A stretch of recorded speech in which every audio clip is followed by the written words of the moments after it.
At 4 o'clock, we got Montana State, who went 8-4 last year. Traveling to New Mexico, who went 4-8. Montana State actually favored by 8 in this game on FS1. Dylan Hopkins for New Mexico went 157 to 282, threw for 2,074 yards, 11 touchdowns, 9 interceptions. Ja'Cory Krosky-Merritt had 189 carries for 1,180 yards and 17 touchdowns. And Caleb Medford had 30 catches for 551 yards and 2 touchdowns. I think what's really interesting about this game is there is not a lot of games this year where you're going to see an FCS team favored over an FBS team.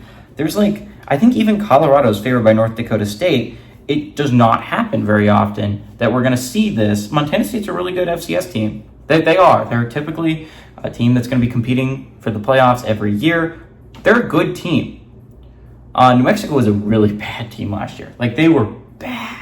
I don't know if they got better. I mean, they fired their coach, which is at least something, but I don't think you look at the team that they got all that much better. Caleb Medford is the only returning player. I mean, you can view that as a positive for sure, right? But you do lose a 1,000-yard rusher in Ja'Cory Krosky-Merritt.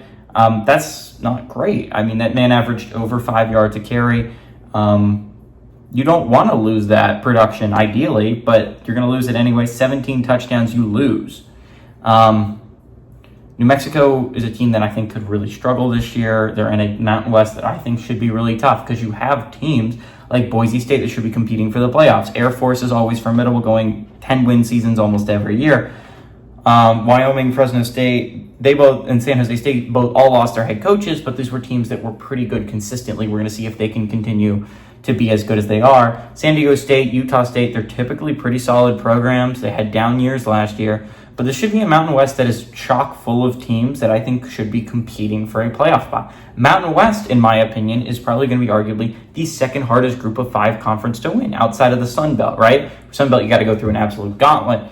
Mountain West has a lot of good teams in it. New Mexico is not one of those teams. I don't see New Mexico being very good this year. I think Montana State gives them a little bit of a punch in the mouth early. We'll see how they bounce back from it. But I think Montana State not only wins on the road, but wins by more than 8.